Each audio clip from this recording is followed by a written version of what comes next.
తెలంగాణ రాష్ట్రానికి వచ్చాయి.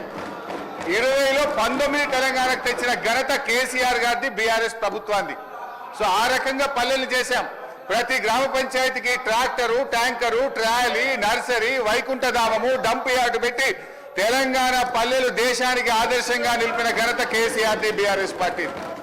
అధ్యక్ష, మేము గౌరవనీయులు మంత్రి గారిని కోరేది ఒక్కటే, ఇవాళ ఈ ప్రభుత్వం వచ్చిన తర్వాత ఎస్ఎఫ్సి నిధులు విడుదల కావట్లేదు.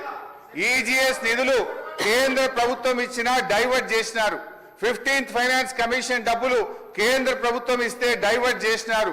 జీపీ జనరల్ ఫండ్ కూడా వాళ్ళ డబ్బులు వాళ్ళు ఖర్చు పెట్టుకోవడానికి కూడా ఫైనాన్స్ నుంచి క్లియరెన్స్ ఇయ్యక, చెక్కులు పాసుగాక ఇవాళ సర్పంచులు ఆత్మహత్య చేసుకునేటువంటి పరిస్థితి వచ్చింది.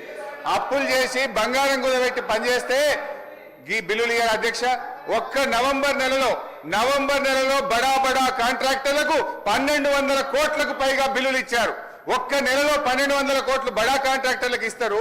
ఈ చిన్న కాంట్రాక్టర్లు 5 లక్షలు 10 లక్షలు చేసిన సర్పంచులు, ఎంపీటీసీలు, జెడ్పీటీసీల మీద ఎందుకు పగబట్టి కక్షతో వాళ్ళని ఇబ్బంది పెడుతున్నారని చెప్పి నేను ఈ రోజు ప్రభుత్వాన్ని అడుగుతున్నా. అధ్యక్ష, ఈ రోజు పరిస్థితి ఏమైంది?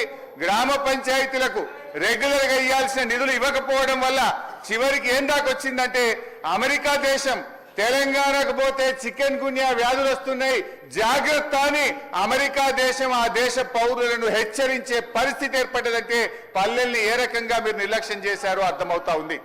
ఇప్పటికైనా ఇప్పుడు అమెరికా తెలంగాణ పోతే చికెన్ గున్యా వస్తుందని ఆ దేశ పౌరులను హెచ్చరించిందంటే ఇది మన రాష్ట్రానికి అవమానం, ఈ దేశానికి కూడా అవమానం. మీ పాలన ఆ రకంగా ఉన్నది.